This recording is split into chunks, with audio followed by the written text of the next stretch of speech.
right, and we are back from our break.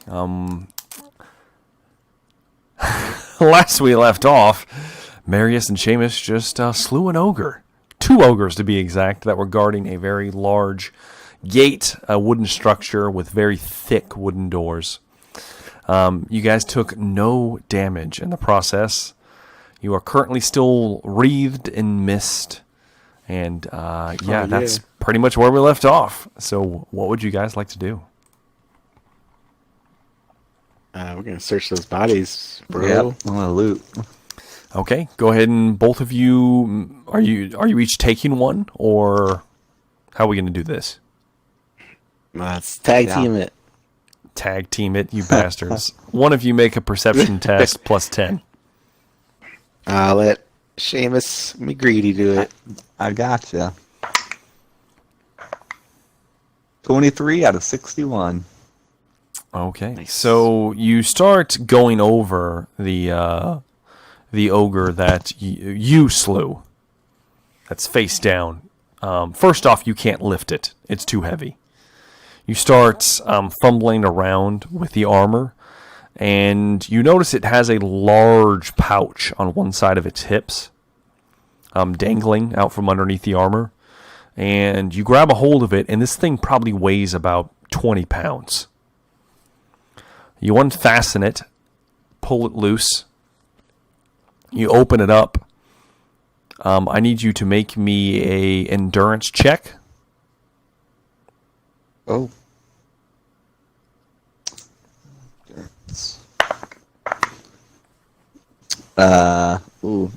98. Okay. I will, it's 90 out of 55. Okay, do you want to re-roll it, or do you want to just leave it be? Yeah, I'm going to re-roll it, because I don't know Okay. what you're doing to me. Go ahead and re-roll it. I don't. That is a 7. Okay, so you open it up, and this horrid smell comes out of the bag, and your gorge begins to rise. But you keep it together, burning a fortune point in the process. Oh, I love that so much. You don't barf into the bag, but there is a disgusting smell of rotten meat. And as you glance in, there literally is rotten meat in this bag.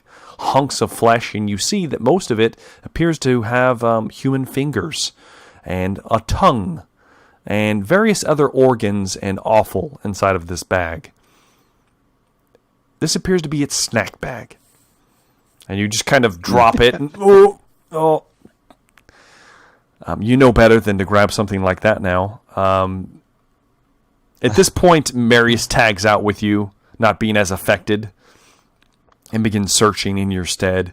And Marius, you reach underneath, once again under the same ogre, under its armor, and you can't find anything. It appears that that's all it had on it.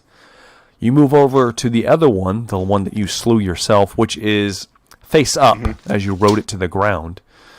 You notice that the mask is damaged badly, though even if it wasn't, it is far too big for you guys to put on your heads, as it is the ogre-sized mask.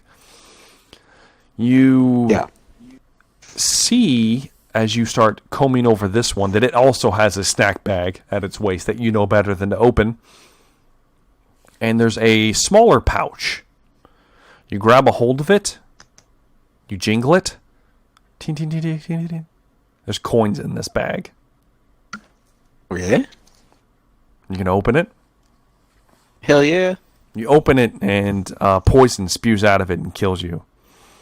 It doesn't. You open the bag, and you see this bag has quite a bit of weight to it.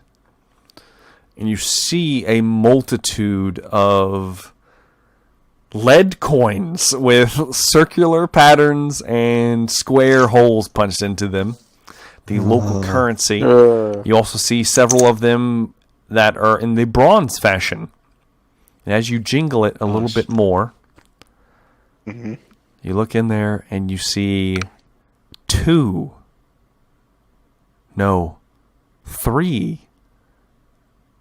silver coins of Bretonian make. The silver hell pieces. yeah. So you see 3 silver pieces. I'm assuming you just nimbly dig your hands in there.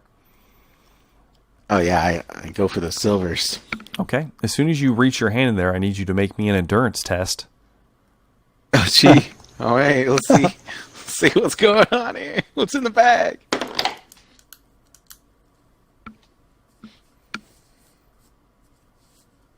Oh, that's a 92 out of 60. You want to re-roll it? Why not? I'll re-roll it. Okay. We're going to re-roll I'm it. scared. That's a 5 out of 60. Okay. So you reach in the bag, you rummaging through it, and you feel something very warm touch your hand. And you grab a hold of the silver pieces, and there appears to be another coin in your hand as you pull it free. And this coin is black, but it is glowing with green runish patterns on it. And the glow is very similar to the herdstone you saw back all those long months ago. And this is obviously made from the same material. What do you do with it? I take it, and the way I kind of envision this area we're in, it's kind of like within like a crevasse, right? It's just, Yeah. You can't see. It's so wide though. You can't see the walls through the mist. Okay. Well, I'm just gonna like take it and throw it as far as I can. Okay. You toss it. Yeah. You don't hear it thud anywhere. Toss The ground soft, All right. probably where you hit it. All right. Is that all you're gonna do? Seamus. I looked at Seamus, and I've got three silver coins here, Seamus. There was also some evil coin, some cursed coin. I don't know if you want it. I threw it somewhere over there, but it reminded me of that herdstone, that giant stone we saw when we first slew Tarkag. Remember Tarkag? Wasn't he great? Wasn't everything better back in Wizenland? I want to go home, Seamus. I flip him a silver coin. All right. Here you go, friend. Can I take a look at these clubs that are laying on the ground? What's going on? Sure. With them? Sure. You look at the clubs, Marius. They're 5 feet tall.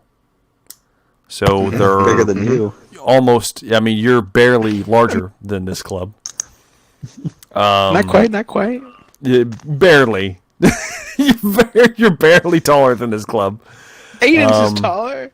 8 inches. Excuse me. This weapon is massive. It is obviously made for the hands of an ogre. It probably has significant weight to it. It would have similar properties to the giant hammer that you found in the Hellforge. Damn it. So nothing special about it, really. It's just really big and heavy. I kind of frustratingly try to grab it and just kind of throw it on the ground. So you pick it up and it's heavy as hell, and you kind of, even with your strength, you're able to lift it, but it's heavy, and you just kind of just let it slide from your grasp and dig into the dirt. Yeah.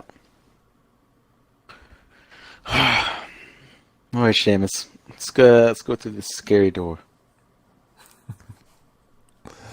I need you to go first and open it, though. I'm a bit tired Alright. from all this ducking and dodging I've been doing. I saw you. You're so nimble. I never knew you were capable of such grace. No, there's a lot of things you don't know about me. Apparently. And I go to the door and try to push it open. Okay. After this awkward exchange, you walk over to the door, place your hands. Are you pushing in the center, or are you just pushing on one door? I'm trying to push both open at the same time. Oh my god. Okay then. You do notice that the door on the right is slightly moved about an inch or so from where the ogre smacked it with its club. So it's a little bit further than the other door to the left. But apparently Marius wants to try to open them both. So in that case, go ahead and give me a strength check, and we'll see how successful you are.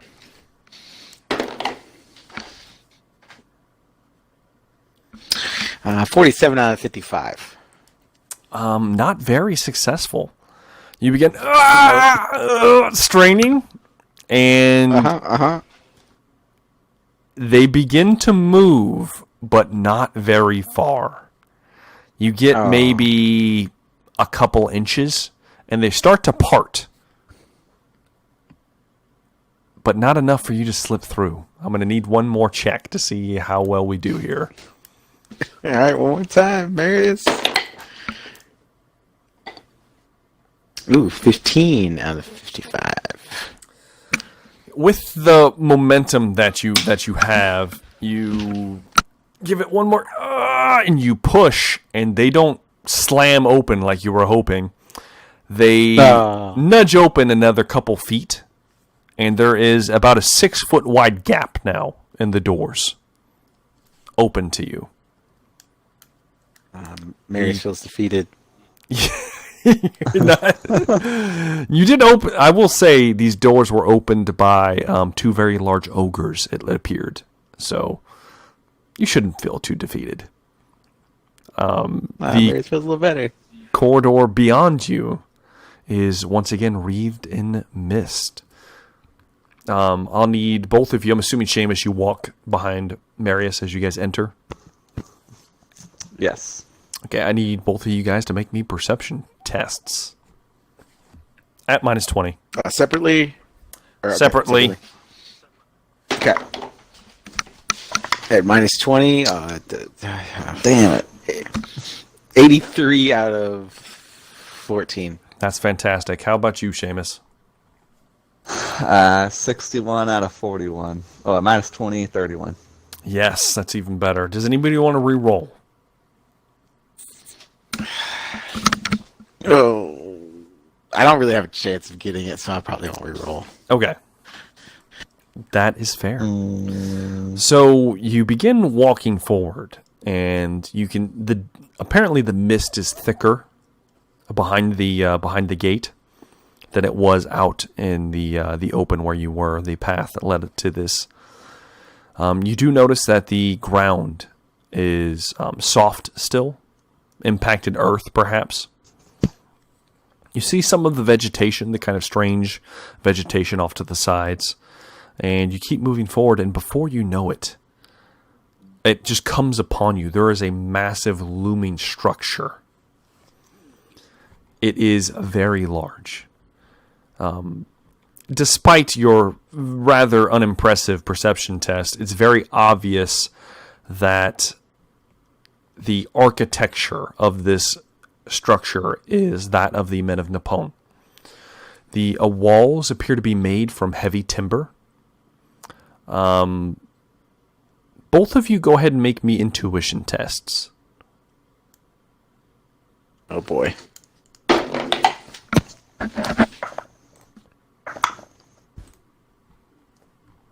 I got a 26 out of 41. Okay, how about you, Marius? I got 39 out of 24.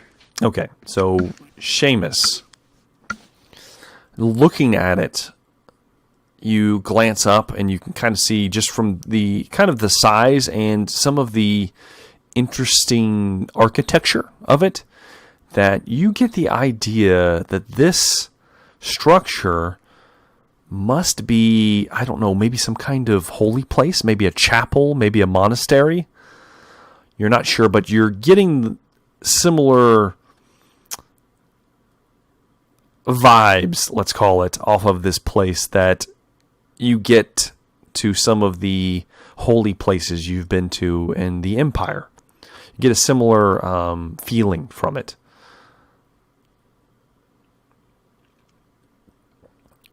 As you guys both glance down, you can see that there is an entrance 10 feet ahead of you because you rolled really horrible on your perception. It is unguarded, apparently. There is a faint light emanating from within, kind of flickering and basking in the wisps of fog. There appears to not be a door, or if there is a door, you can't see it. It must be hinged inside. The wood appears to be, or the floor appears to be made of wood on the inside. And that's all you guys can see for now.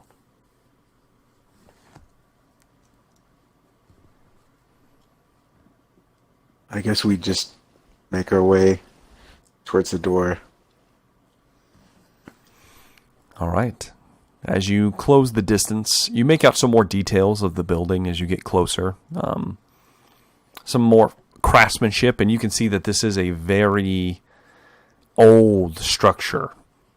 Very weathered, and you do see that some of that strange kind of vegetation is growing up the sides of this, like it has been here for quite a long time.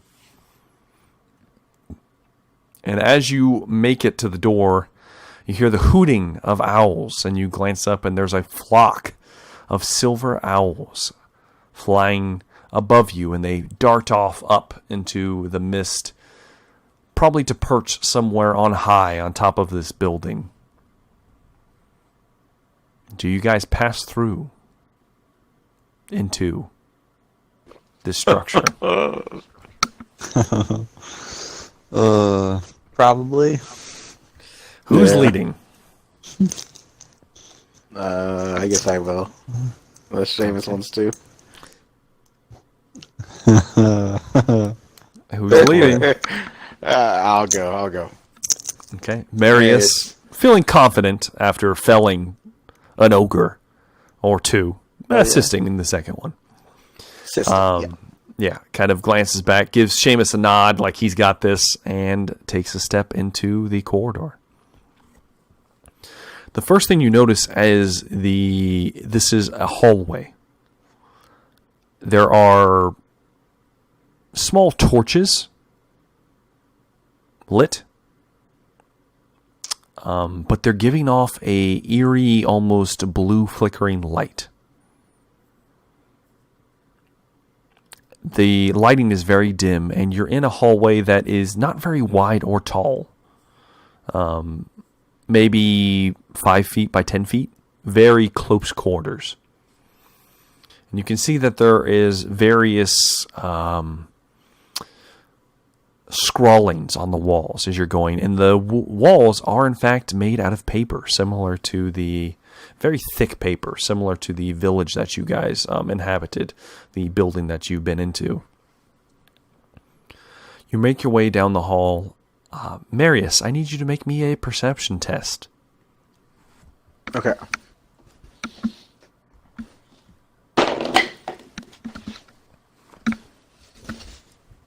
Ooh, that's a 22 out of 34. Critical success.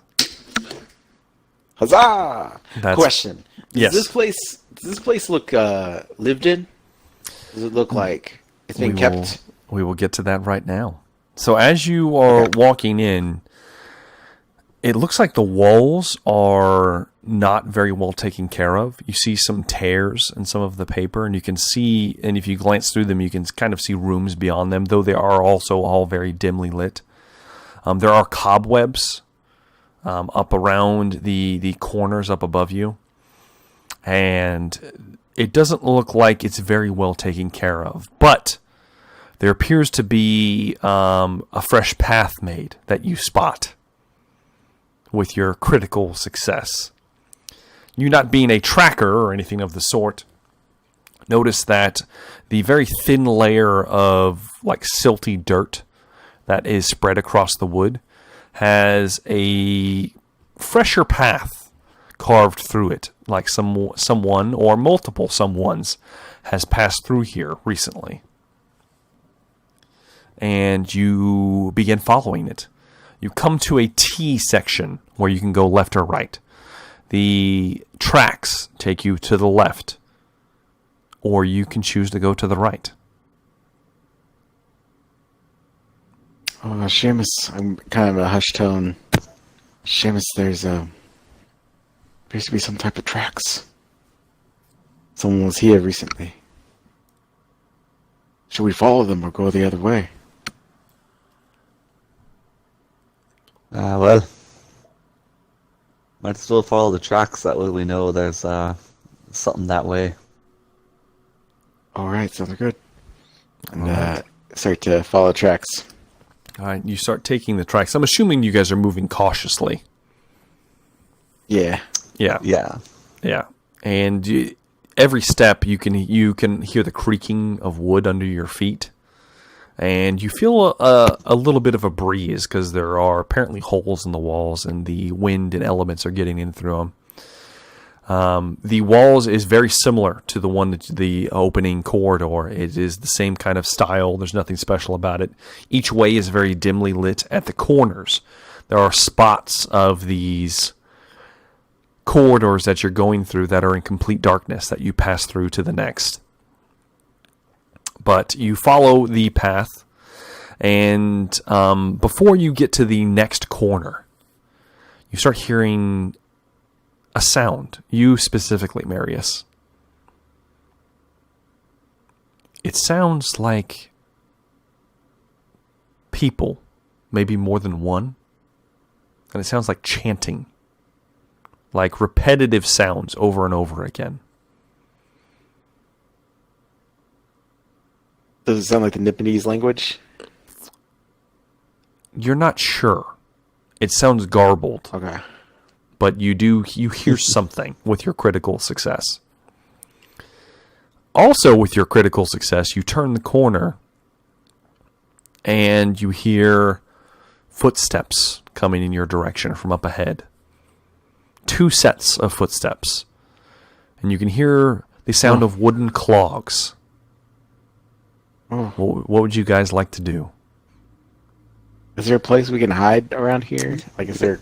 Yeah. So if you're going to hide, in this particular hallway, there appears to be a statue right at the edge of one of the darkened places where the lights are low that you might be able to duck behind. The statue kind of looks like a Nipponese warrior, like a samurai, the ones that you've seen, though it is much larger than that, and it is obviously made of stone.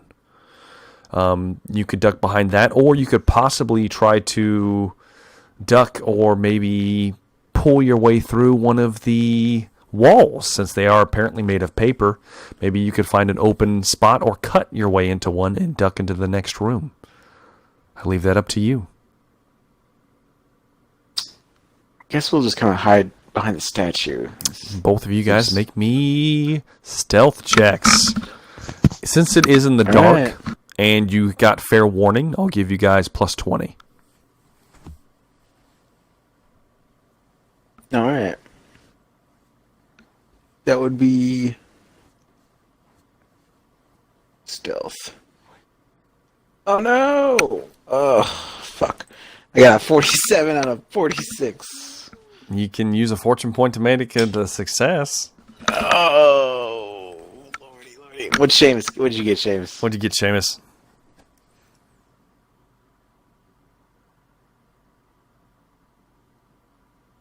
Seamus. Oh, sorry. I got a 48 out of 47.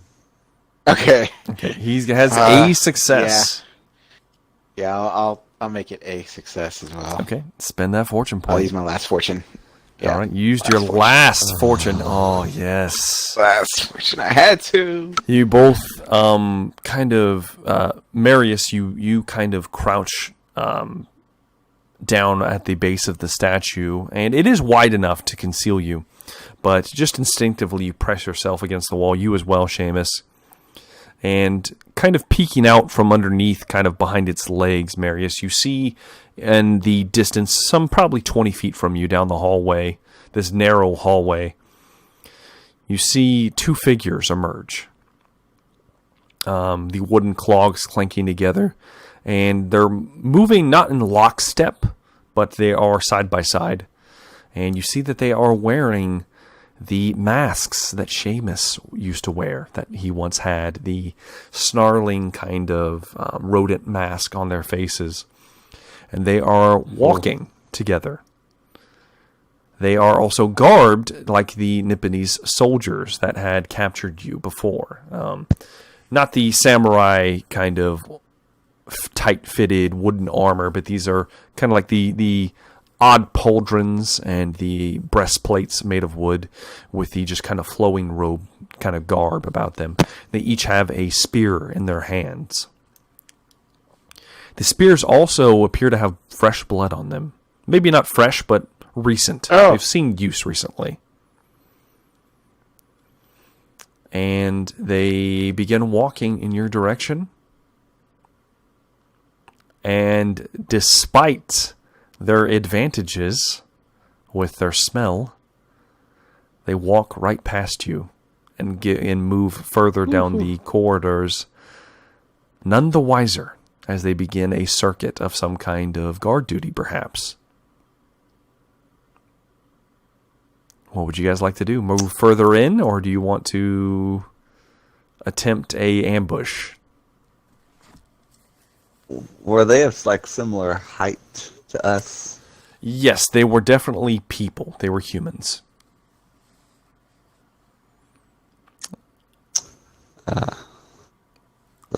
Marius, if we kill them, we can take their armor. Oh. Huh. And like try to blend in? Yes, Marius. Alright, sounds like a plan. That's I don't foresee it going wrong at all. Let's go. Okay, so they're just around the corner. With your guys' stealth checks, you make it to around behind them. Go ahead and roll me initiative. All right. I'm gonna be using my sword as well. Okay. That is. Got it. I got 10. Okay. I got a 9. Okay, so you guys are both... you guys have a surprise round, since you are stealthed. So, Marius, you are first. It's very How's this tight work? quarters. Okay. You can just make an attack. It is plus 20, because they are Okay. surprised. And Okay. they can't defend themselves. So, let's see what you do. Yeah. I'm assuming maybe you're Alright. going for the one on the left. Yeah, whichever's closest to me. Ooh, shit. I rolled a 20. How much? That's a How crit. How much damage is that? Out of, let me see, if it was plus 20, that'd be 66, that'd be 4 level success. Okay. So that'd be 14 damage. Well, roll me a D100. Okay. 3. Okay. That's all I need. So, Marius, you, like some kind of assassin, come out of the shadows behind them, and they just hear a clink of your... Well, not even yet. This all happens at the same time. Seamus, go ahead and make me an attack before we finish what he's about to say. All right. Oh, that's a 22. No, it Oh, isn't. shit. No, it isn't. That's a 22 out of 50. That's with the plus 20. You're at 50. Jesus Oh, at Christ. the plus 20 is a 70. 22 out of 70. Damn. 5 plus the 7. Okay. This guy's dead. All right. You roll me a D100.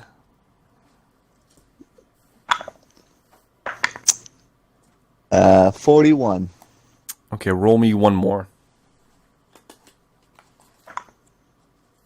62. All right, let's see here.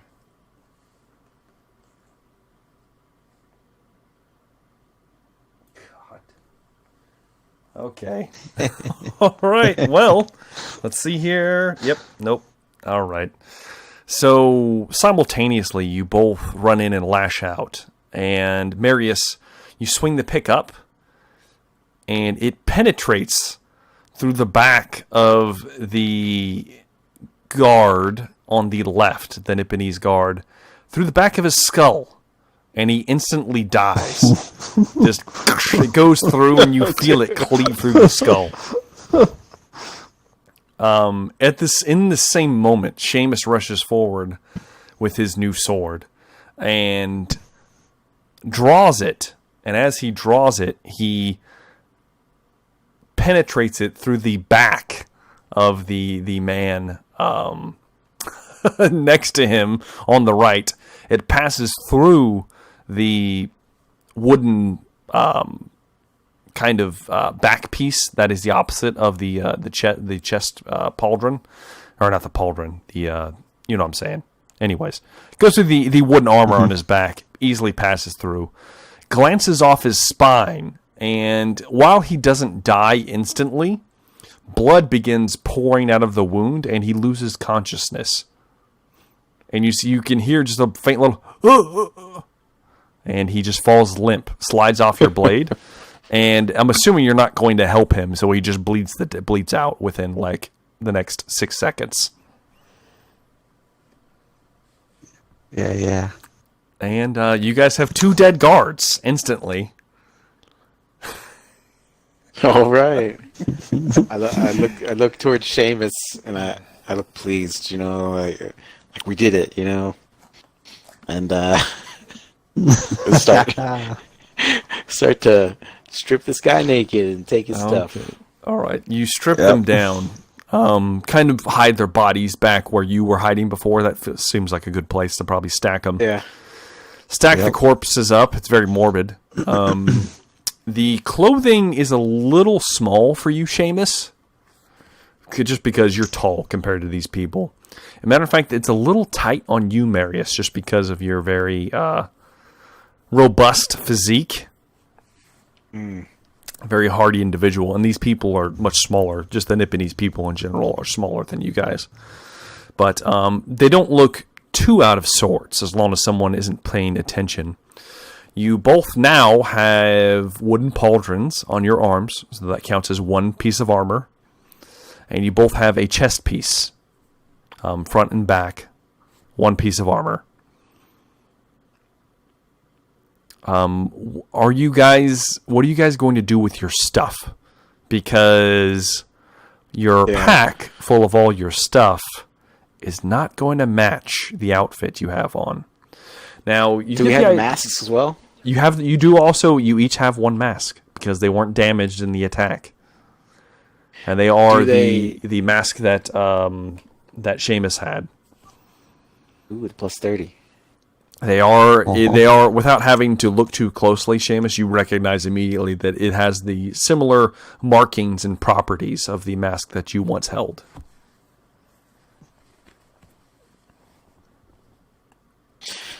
Maybe we'll just question about the spears. Can we use the spears? You're more than welcome to attempt to use the spears, but neither of you are proficient with them. So you won't get or not. Yeah, no, you won't get any. They're considered pole arms, so you won't get any benefits that they have, and you will only be able to just use them at your weapon with your weapon skill, and that's it.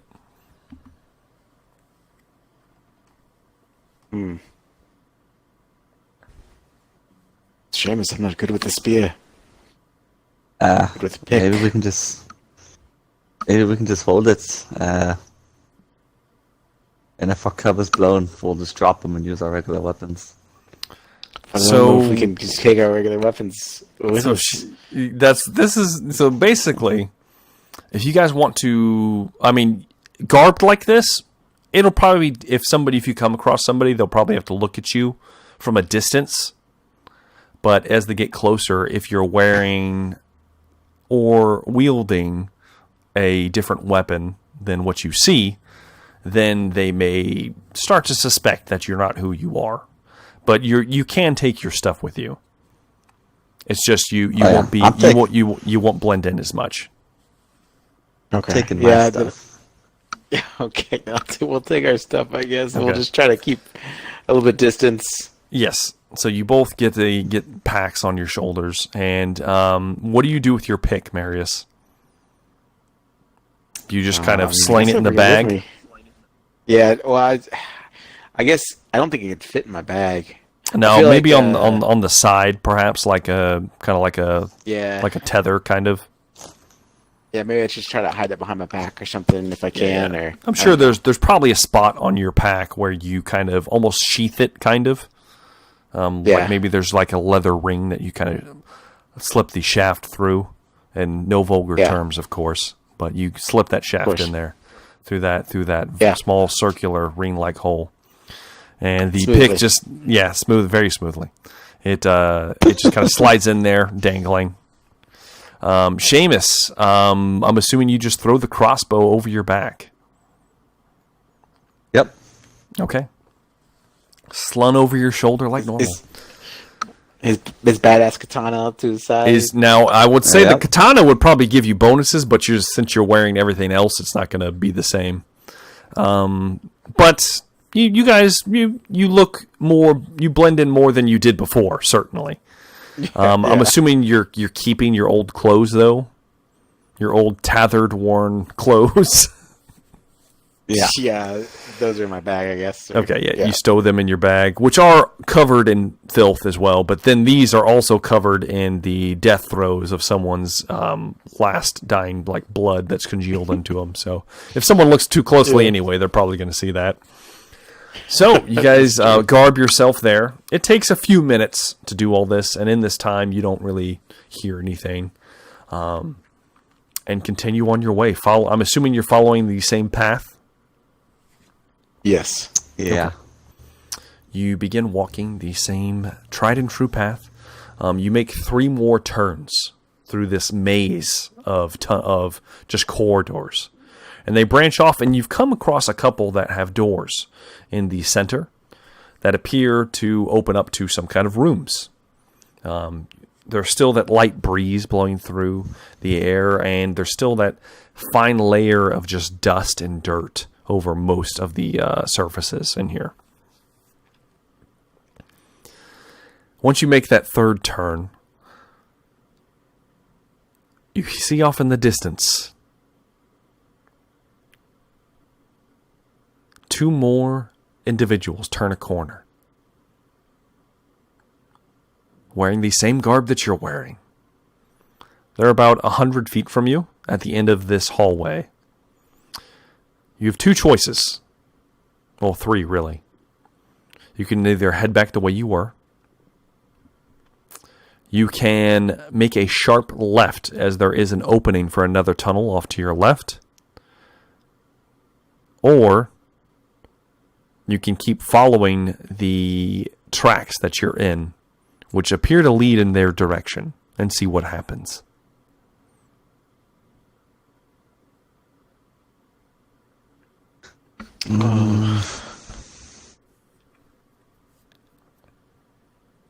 What does the tunnel to the left look like? Is it lit? It is not lit. Cool. So, as far as you can tell from where you're at, it is darkness.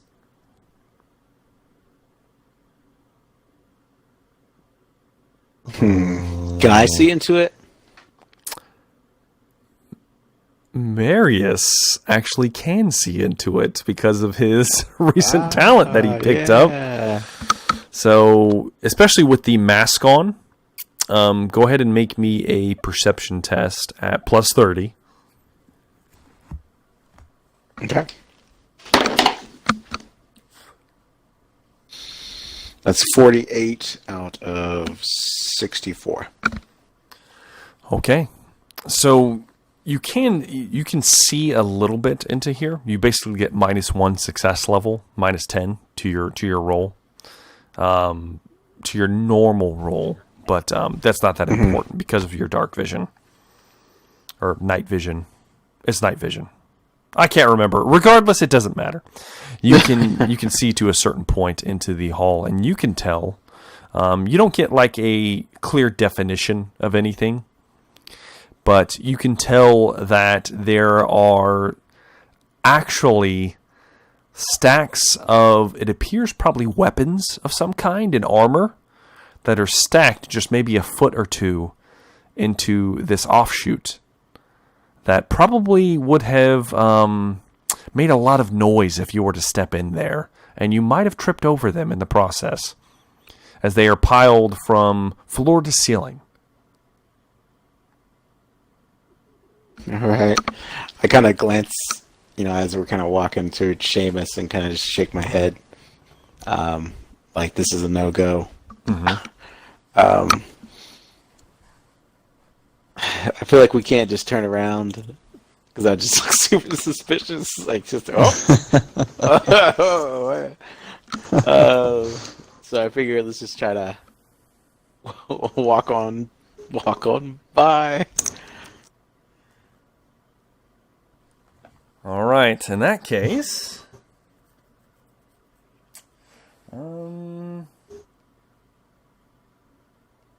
let me get a perform check from the two of you. Gee, what's perform? I don't think I have perform.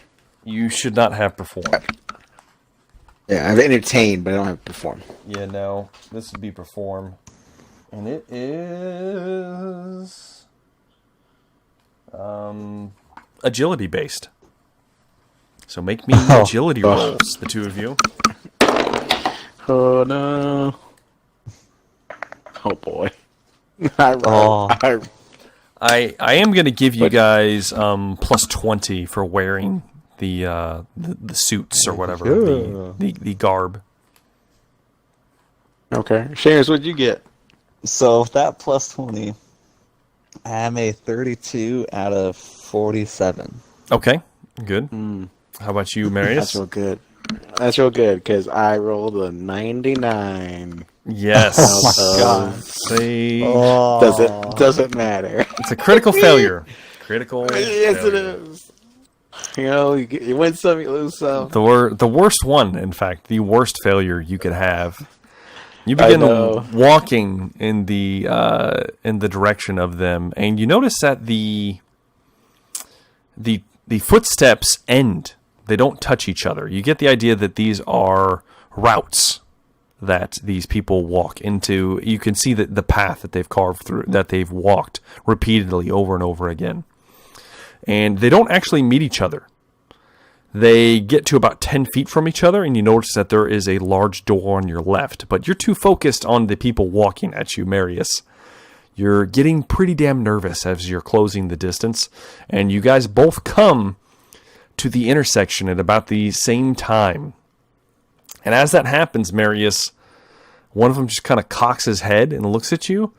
And in the process, you just kind of, your wooden clog that you guys are both wearing now, stubs at your feet into probably a loose board, and you trip and fall onto your face in front of them. Oh, can I make a possible edit? Can I just say that, like, I'm walking past them, I just go, like, kind of like nod my head at them and go, morning. And, okay, so that's fine. We can do that as well. So as you guys are both closing, you don't actually walk past each other, but as you're closing the distance, walking, together, you just kind of tilt your head as you both come to like almost a stop and just say "morning" in Reichspiel, and they both immediately grab a hold of their spears and charge the two of you. I need you both to roll the initiative again. Marius, you idiot. I got nervous. Oh, that's bad. Ooh, I rolled a 12. Damn. Okay, how about you, Seamus? I got a 6. Okay, all right. Marius, you're first up, actually. You, despite you're fumbling before you realize immediately, like, oh shit, and you have a spear in your hands. Yes. I'm gonna say it's gonna take a free action to draw your pick if you want to use your pick. Yeah, I just dropped my spear and grab the pick. You drop it, you grab the pick, unsling it with your free action. You can either charge back at them, or you can just make an attack. They're only about, at this point, they're only about 10 feet from you, so you're not going to be able to get like a full charge off, but you can run and like enter the space. Yeah, Mary's probably enter the space. Okay. So you move into him. Go ahead and make me a weapon attack. All right. It's not very good. It's going to be a 69 out of 46. Nice little chuckle there. Unfortunately, the guard doesn't connect. Well, he isn't able to defend himself. Despite your horrible roll, he rolled worse. And to kind of just illustrate what happens here, this time you do, in fact, stub your clog into the ground, and it shifts you forward, and you're kind of stumbling. But as you're stumbling, you are already swinging the pick, and it lurches down, and the guard that kind of the one that actually tilted its head and noticed you, kind of isn't prepared for the quick movement, and of course of you drawing a pick from your back. And he takes it firm in the chest for, let's see here, 10 points, I believe. Yeah, 10 damage. 10 damage. He is wearing, he's similar to you, he's wearing a piece. Yeah, go ahead. It did hit. It did hit. Level success. I want to say, well, no, because it has to be a successful hit. If that makes sense. Okay. Yeah. The wording's very particular, so it has to be a successful hit. So not this time, but next time maybe. Okay. So yeah. But still pretty decent damage to this guy. They're not exactly hardy individuals. So you penetrate through the chest piece and into the flesh underneath, and he kind of squeals out. Actually, he probably gives out quite the scream. And is that all you're going to do? No, that's probably it. Does that count as a success for a plus? Yes. That's going to be one. Yes, that will count as 1 point of momentum. Okay. All right. As you kind of regain your composure and pull it out of his chest, Seamus, actually, it is not your turn. It is now the man that Marius stabbed. It is his turn, as he wheels back and thrusts his spear as he kind of pulls away from you, not breaking contact, not breaking melee range, but pulls back enough to where he can use it, and he's going to make a thrust towards you. I need you to defend yourself. All right.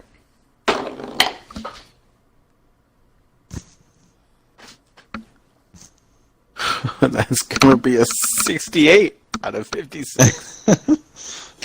Wow, just one down. All right. Out of 56? Yeah. God damn it. These guys aren't exactly the best soldiers. Shit. Obviously, he was unprepared for the attack against him, especially this deep into their fortress or whatever this building is.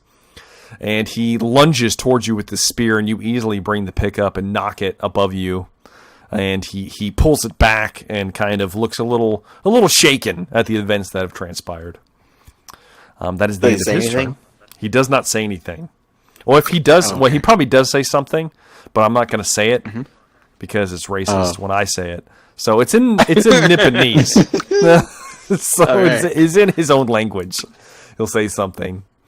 Then the guard next to him, seeing his fellow be struck, will also now lunge towards you, Marius. He will engage with you. Oh, no. You have 2 levels of success at this point. All right, we'll see if I can roll better than a 60. Let's see.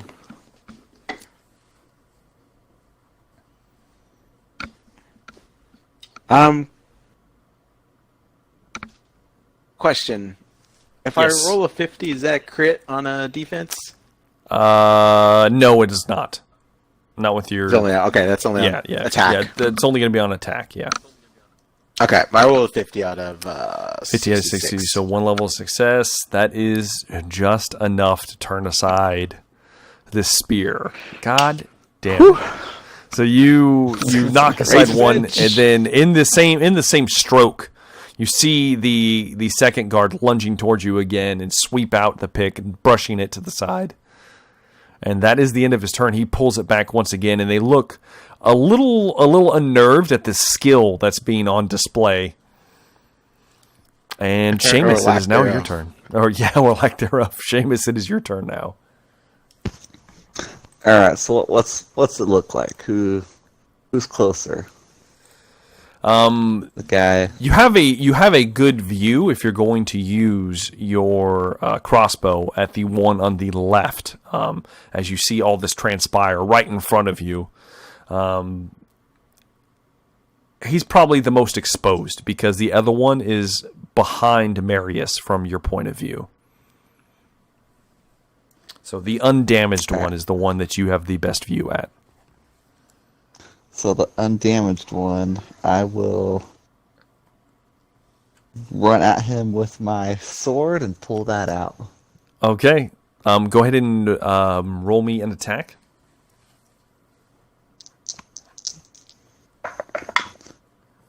That is a 28 out of 50. And despite that very successful roll, the guard pulls back the spear as he kind of lunged towards Marius unsuccessfully and sees you coming, and you draw and slash at the same time, aiming for his arm, trying to cripple him in some way. And he pulls the spear back and knocks the blade to the side. It does not penetrate his defense. It falls short. You get the idea that attacking these guys might be more difficult, as they have a weapon that has significant reach. So they are actually getting benefits to you guys making contact with them. Okay. They have essentially a +10 to defend themselves. Yeah. All right, so that is the end of your turn, Seamus, unless you'd like to do something else. No, that will be it. All right, that is the end of your turn. Now, it is your turn, Marius Wolf. All right. Marius would like to attack the guy I've already hit. Okay, go ahead and make that a weapon attack at +30. Let's see here. That's going to be 36 out of 76. Oh, Lord. Okay. If it hits, I would like to use 6 levels of success. Yes, of course you would. All right. Yes. In that case, you said 36, correct? Yeah, out of 76. Yeah. So you, seeing this guy wounded and a little bit shaken, you pull the pick back after deflecting 2 attacks in your direction, swing it over your head in an arc, and as it comes around, you plant it through the shoulder of the man facing you, through his left shoulder, or excuse me, through his right shoulder, actually. And you see just his body stiffen, and you can't see his face because it's obscured by the mask. But you see his body stiffen, and his arm goes slack, and he feebly grasps towards you with his left arm, and you just kind of bat it to the side as he crumples at your feet, dead, bleeding out. Oh, yeah. Would you like to do anything else with your turn? I just kind of look down at him. Look back up at his friend. And just ready my pick. All right. Got that pick ready. it is now the guard's turn. The one on the ground that you just laid low dies instantly from his wounds. Apparently, after that roll, you hear just a gurgle as he bleeds out and is dead at your feet. Let's see here. The second guard, however, has momentum on his side at this point, as do you. And he is going to make a lunge at Seamus McCready, the one who just attempted to attack him. Go ahead and roll me defense, sir. All right. Weapon skill. Shoot, lost my dice. That is, fell off the table, a 48 out of 40. Okay, well, do you want to re-roll it or make it a success? Yeah, I'll make that a success. All right, you make it a success. So he lunges in, and you take the unsheathed blade at this point, and parry up towards the shaft of the spear, knocking it harmlessly past your face. And you're more than welcome to make an attack at this point. Oh yeah, let's do it. Oh, that's a 24. And then, do I get a success level for that parry? You do. Alright, so 24 out of 60. Out of 60. All right. 34. All right, so that's 10 points of damage. That's pretty good. And a 24 strikes him in the left arm. So as you parry to the side, you, with a downward sweep, come across the left forearm, and it cuts deep through whatever semblance of protection he may have had. And you hear him, hiss, and flinch away from the wound. Is there anything else you'd like to do? Nope, not at this moment. You do also feel another surge of energy, and at this point your hands are starting to go numb for some reason. You're not sure why. And that's it. Marius Wolf, it is now your turn. All right. Marius Wolf would like to attack this other guard. Go ahead and make me another weapon attack. All right. That would be 65 out of 86. All right. He can't roll high enough to defend himself. You actually take him in the body. You bring the pick down once again, and this time you sweep it low over your left and plant it firmly in his gut, and you feel just him go limp as well as his life's blood spills across the top of your pick onto the floor, and he drops his spear and clutches at it and is in his death throes as you remove it, and he just slumps down face first in a puddle of his own blood. Nice. And combat is officially over at this point. Yeah. Damn it. No damage through 3 encounters. No damage. It's done all right. All right. Well, with that done, you guys both begin hearing... You guys have been hearing chanting since you first recognized it further back in the structure. It is very loud now. Or not so much loud as it is just more noticeable. And you have just killed these 2 men in front of what appears to be a large door to your left. The door itself appears to be made from wood, but the the frame is made from wood, but the door itself appears to be made from maybe some kind of metal, maybe brass of some kind.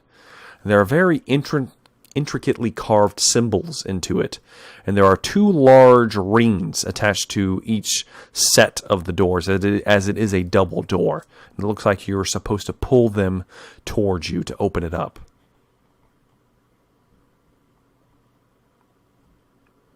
What are you guys doing at this moment? The chanting is coming from the other side of that door. Mm-hmm. It is.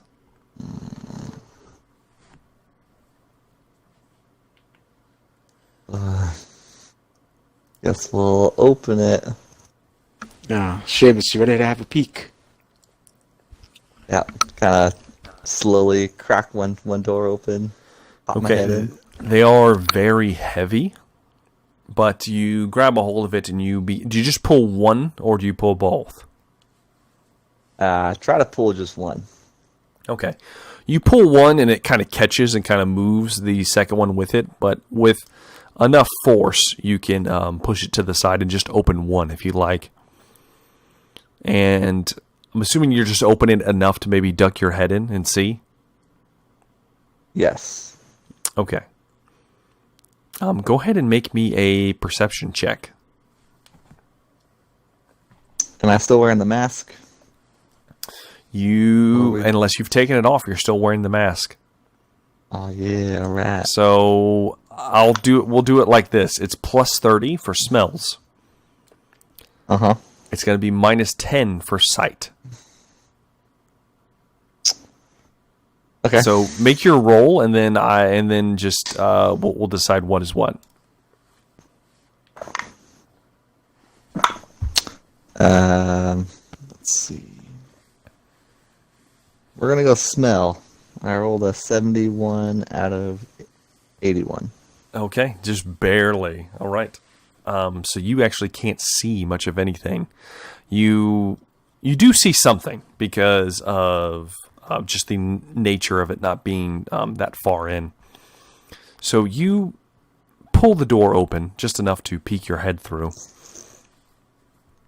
And with the mask on, your vision is somewhat dimmed. But you do see that this is a very large room. It is brightly lit by what appears to be some kind of braziers decorating the wall. Each brazier is flanked by a bizarrely humanoid, wretched statue that is twisted in various forms of what appears to be mutation, and it is colored a deep bronze, with a bluish kind of hint to it. There are bizarre arms and mouths and extra heads growing out of these statues, and they are about every 15 feet around this room, which the room itself is a circular space, and it is about 60 feet wide. And if you were to glance up, you would notice that the roof is somewhere pretty tall up, but you can't actually see the roof itself.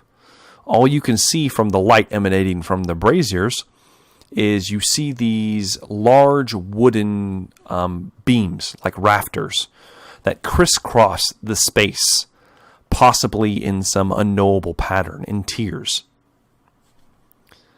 Towards the center of the room, even with your mask on, you see what is possibly some kind of elaborate altar made of stone and possibly brass. And there definitely are intricate patterns and designs across the altar itself, though you can't make them out. And you also cannot miss 3 figures around said altar. They are kind of backlit because there is a strange light emanating from the altar itself. It appears to be a kaleidoscope of colors, many colors, some colors that you don't know existed. They are shimmering, and they appear to be wafting out of the top of the altar almost like smoke and kind of encompassing it and forming almost like a natural dome around it. The three figures that you can see are humanoid in shape. The one closest to you, the one towards the center, they're not facing you, is obviously a Nipponese samurai of some kind.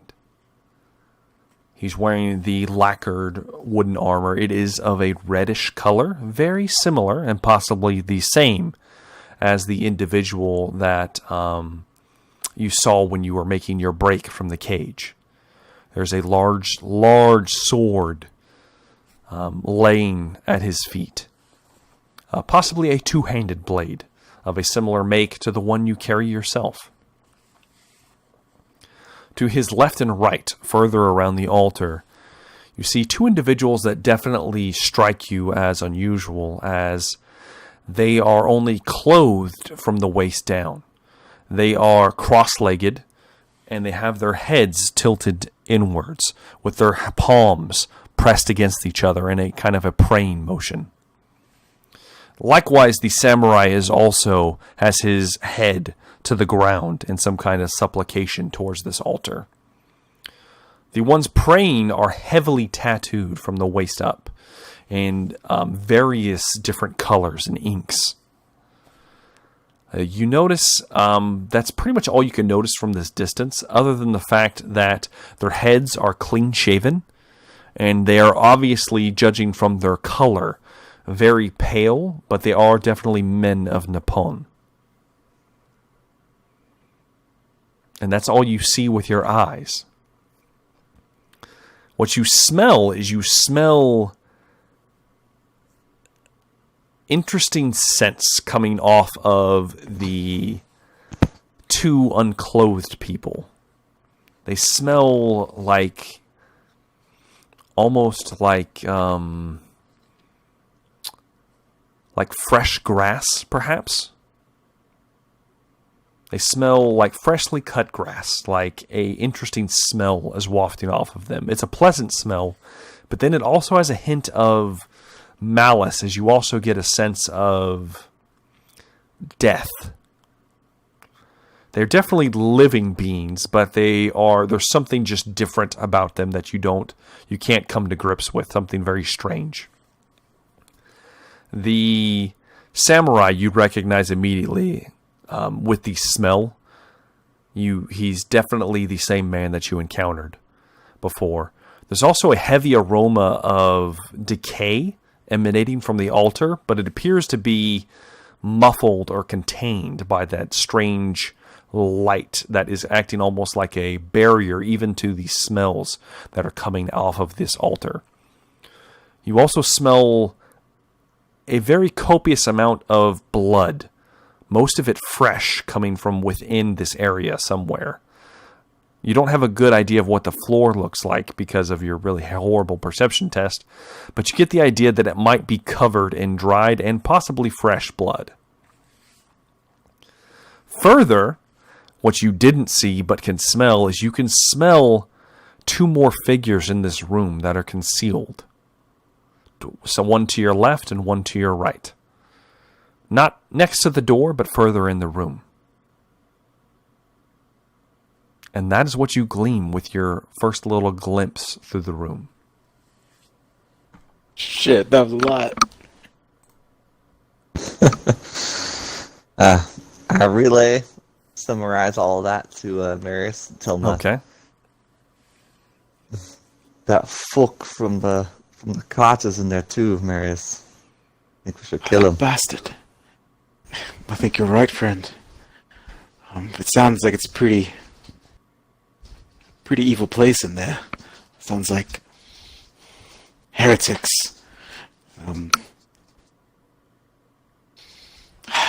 Marius starts to take off his armor. Start taking off the pauldrons. Okay. Kind of lay him down quietly. Takes off the mask. All right. Takes up the chest piece, lays it down. Okay. Seamus, I'm gonna go in there and cause a little trouble. If you wouldn't mind trying to keep me alive, I'd appreciate it. And Are you still wearing the Tarkak. disgust? Okay. Are you still wearing just the robes Shit. of the dead men, or are you gonna put your clothes on? Well, I'm kind of like, I think I'm wearing like the pants of the dead men.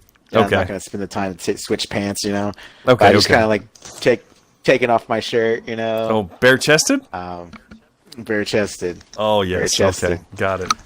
And I'm gonna take the essence of Tarkag. I'm gonna take it. Wish me luck, friend. Stay away from me when I'm kind of coming down off this stuff. I don't want to take a bite out of you. And I grab my pick and take my swig. Take my swig of essence of Tarkag. Okay. And immediately your muscles distend and shape and grow in this brief couple of seconds, Seamus, and you watch as his muscles begin bulging, and you can see the rippling forms of his veins distending, especially with him being shirtless. And you can see an unholy, almost unnatural shift as his body almost grows a few inches and obviously gains a few pounds in this process. And his canines actually distend slightly, more wolfish in origin. Are you just going to burst through this door? Yeah, I'm going to slam it open as hard as I can and just... Okay. The door opens towards you, but you, in this state, just boom! And the hinges actually snap off of the door and come flying into the room. And that's where we're going to leave off today's episode. So we're going to close it a little bit early, just because that seems like a good place to stop. So we will pick up with a battle in the next episode. But man, it's getting intense. Getting pretty intense. I'm afraid of those pretty guys. intense, man. That was apparently so. You had to go all Tarkag before even entering the fray. I did. I know. That's pretty interesting. Man, you guys did pretty good, I'd say. Jesus. We did. I figured you would get stabbed at least once, but no. Nothing. Nothing at all. Nothing. So that was a pretty good session. What did you guys like about the session? Anything that stands out? We'll start with you, Marius. I liked getting discovered by the guards and just giving them a nice morning. Exactly. It made for a pretty good moment. I definitely enjoyed that myself. I also enjoyed, with my clogs on, just like jumping on the belly of that ogre and stabbing him in the head and riding him down. Yes, exactly. We had some pretty epic deaths in this, for sure. How about you, Mr. McCready? My successfulness of agility rolls, dodging the 5-foot club. Yeah, that was very impressive. I wasn't expecting that much grace from Seamus, but yeah, definitely an agile dude, apparently. Yeah, that was pretty interesting. Myself, I hated all of it. No, it was pretty good. I didn't get to do anything to you guys, though. Foiled all my traps. You bypassed a couple things that could have happened to you, and you also successfully entered 3 encounters and didn't take a single wound. There were 3 encounters that you guys took part in and were not stabbed a single time, so that's a little frustrating. But that's just the way the dice roll sometimes in this kind of game. So, yeah. With that, we're leaving it on a high note and definitely on a cliffhanger, that's for sure. And, man, unless you guys want to say anything, I'm going to close this out.